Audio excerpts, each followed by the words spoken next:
కేరళం కొత్త సీఎంగా వీడి సతీశన్ ప్రమాణ స్వీకారం చేశారు. సతీశన్ చేత రాష్ట్ర గవర్నర్ ప్రమాణ స్వీకారం చేయించారు. ఈ ప్రమాణ స్వీకార కార్యక్రమానికి కాంగ్రెస్ అగ్రనేత రాహుల్ గాంధీ, ఖర్గే, ప్రియాంక గాంధీ, తెలంగాణ సీఎం రేవంత్ రెడ్డి హాజరయ్యారు. సీఎంతో పాటు 20 మంది మంత్రులు కూడా ప్రమాణ స్వీకారం చేశారు. ప్రమాణ స్వీకారం చేసిన వారిలో ఐయుఎంఎల్ నుంచి 5గురు, జోసెఫ్ కేరళ కాంగ్రెస్, జాకబ్ కేరళ కాంగ్రెస్, ఆర్ఎస్పీ, సీఎంపీ నుంచి ఒక్కొక్కరు ఉన్నారు. కేరళం మంత్రులుగా ప్రమాణం చేసిన వారిలో కున్హాలి కుట్టి, రమేష్ చెన్నితాల, సన్నీ జోసెఫ్, కె మురళీధరన్ ఉన్నారు. ఇదే అంశానికి సంబంధించి పూర్తి అప్డేట్స్ మా ప్రతినిధి సవిన్ అందిస్తారు. సవిన్, కొద్దిసేపటి క్రితమే కేరళ ముఖ్యమంత్రిగా వీడి సతీశన్ ప్రమాణ స్వీకారం చేశారు. ఈ ప్రమాణ స్వీకార కార్యక్రమానికి ఏఐసిసి అధ్యక్షుడు మల్లికార్జున ఖర్గేతో పాటు కాంగ్రెస్ పార్టీ అగ్రనేత రాహుల్ గాంధీ, అదేవిధంగా వయనాడు ఎంపీ ప్రియాంక గాంధీ, కాంగ్రెస్ పార్టీ ముఖ్యంగా దేశంలో ఉన్నటువంటి కాంగ్రెస్ పార్టీకి సంబంధించినటువంటి Telangana CM Revanth Reddy, Karnataka CM Siddaramaiah, Karnataka deputy CM DK Shivakumar, Telangana deputy CM Mallu Bhatti విక్రమార్కతో పాటు ఇతర రాజకీయ ప్రముఖులు పాల్గొన్నారు. ఈ ప్రమాణ స్వీకారంలో కేరళ మాజీ ముఖ్యమంత్రి, సిపిఎం సీనియర్ నేత పినరయి విజయన్ కూడా పాల్గొన్నారు. ప్రధానంగా వీడి సతీశన్ ముఖ్యమంత్రిగా ప్రమాణ స్వీకారం చేసిన తర్వాత మొత్తం 20 మంది మంత్రులు ప్రమాణ స్వీకారం చేశారు. ఈ ప్రమాణ స్వీకారం చేసిన వారిలో కాంగ్రెస్ పార్టీ నుంచి సీనియర్ నేతలుగా ఉన్నటువంటి మురళీధరన్, అదేవిధంగా రమేష్ చెన్నితల, పిసిసి అధ్యక్షుడు సన్నీ జోసెఫ్ ఉన్నారు. అదేవిధంగా ఐయుఎంఎల్ కేరళలో కాంగ్రెస్ పార్టీకి కీలక భాగస్వామిగా ఉన్నటువంటి ఐయుఎంఎల్ నుంచి 5గురు మంత్రులుగా ప్రమాణ స్వీకారం చేశారు. ఇక జోసెఫ్ కేరళ కాంగ్రెస్ నుంచి, అదేవిధంగా జాకబ్ కేరళ కాంగ్రెస్ నుంచి, ఆర్ఎస్పీ నుంచి, సిఎంపీ నుంచి ఒక్కొక్కరు మంత్రులుగా ప్రమాణ స్వీకారం చేసిన పరిస్థితి కనపడుతుంది. దాదాపు 10 ఏళ్ల తర్వాత 2016లో అధికారం కోల్పోయిన తర్వాత తిరిగి 2026లో కాంగ్రెస్ పార్టీ నేతృత్వంలో ఉన్నటువంటి యూడీఎఫ్ సర్కార్ అధికారంలోకి వచ్చింది.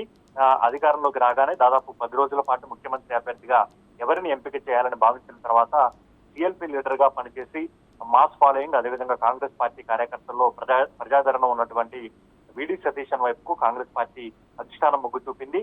కేరళలో యూడీఎఫ్ అంటే సంకీర్ణ ప్రభుత్వాన్ని కాంగ్రెస్ పార్టీ నడుపుతూ ఉంటుంది కాబట్టి అన్ని సమీకరణాలను పరిశీలించిన తర్వాత ముందుగానే మంత్రులను ఎంపిక చేసి మంత్రులను ఎంపిక చేసి ఆయా పార్టీల నుంచి ఎవరు మంత్రులుగా ప్రమాణ స్వీకారం చేస్తారనే లిస్టు తీసుకున్న తర్వాత నిన్న సాయంత్రం గవర్నర్ కు వీడి సతీశన్ అందజేశారు. ఈ రోజు ఉదయం 10 గంటలకు తిరువనంతపురం సెంట్రల్ స్టేడియంలో వీడి సతీశన్ తో పాటు మంత్రుల ప్రమాణ స్వీకారం జరిగింది. మొత్తానికి దాదాపు 10 ఏళ్ల తర్వాత కేరళలో కాంగ్రెస్ పార్టీ సర్కారు కొలువు తీరడంతో కాంగ్రెస్ పార్టీ నేతలు హర్షం వ్యక్తం చేస్తున్న పరిస్థితి మనకు కనపడుతోంది. ఓవరాల్ గా దేశంలో ఇప్పటి వరకు 3 రాష్ట్రాలు కాంగ్రెస్ పార్టీ చేతిలో ఉండగా తాజాగా కేరళలో అధికారంలోకి రావడంతో, అదేవిధంగా ముఖ్యమంత్రిగా వీడి సతీశన్ ప్రమాణ స్వీకారం చేయడంతో 4వ రాష్ట్రం కాంగ్రెస్ పార్టీ ఖాతాలో పడినట్లయింది. Right, thank you Savin, thank you for the updates.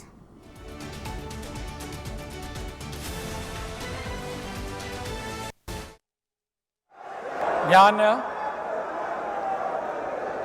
Vadasseri Damodara Menon Satheesan എന്ന ഞാൻ നിയമം വഴി സ്ഥാപിതമായ ഭാരതത്തിൻ്റെ ഭരണഘടനയോട് നിർവ്യാജമായ വിശ്വസ്തതയും കൂറും പുലർത്തുമെന്നും ഞാൻ ഭാരതത്തിൻ്റെ പരമാധികാരവും അഖണ്ഡതയും നിലനിർത്തുമെന്നും ഞാൻ കേരള സംസ്ഥാനത്തെ മുഖ്യമന്ത്രി എന്ന നിലയിലുള്ള എൻ്റെ കർത്തവ്യങ്ങൾ വിശ്വസ്തയോടും മനസാക്ഷിയെ മുൻനിർത്തിയും നിർവഹിക്കുമെന്നും ഭരണഘടനയും നിയമവും അനുസരിച്ച് ഭീതിയോ പക്ഷപാതമോ പ്രീതിയോ വിദ്വേഷമോ കൂടാതെ എല്ലാ തരത്തിലുള്ള ജനങ്ങൾക്കും നീതി ചെയ്യുമെന്നും ദൈവത്തിൻ്റെ നാമത്തിൽ സത്യം ചെയ്യുന്നു.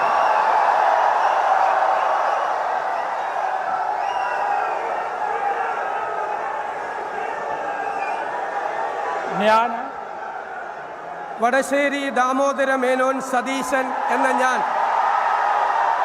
കേരള സംസ്ഥാനത്തെ മുഖ്യമന്ത്രി എന്ന നിലയിൽ എൻ്റെ പരിഗണനയിൽ കൊണ്ടുവരുന്നതോ എൻ്റെ അറിവിൽ വരുന്നതോ ആയ ഏതെങ്കിലും വിഷയം അങ്ങനെയുള്ള മന്ത്രി എന്ന നിലയിലുള്ള എൻ്റെ കർത്തവ്യങ്ങളുടെ മുറപ്രകാരമുള്ള നിർവഹണത്തിന് ആവശ്യമാകുന്നതൊഴികെ ഞാൻ ഏതെങ്കിലും ആളുകൾക്കോ നേരിട്ടോ നേരിട്ടല്ലാതെയോ അറിയിച്ചു കൊടുക്കുകയോ വെളിപ്പെടുത്തി കൊടുക്കുകയോ ചെയ്യുകയില്ലെന്ന് ദൈവത്തിൻ്റെ നാമത്തിൽ സത്യം ചെയ്യുന്നു.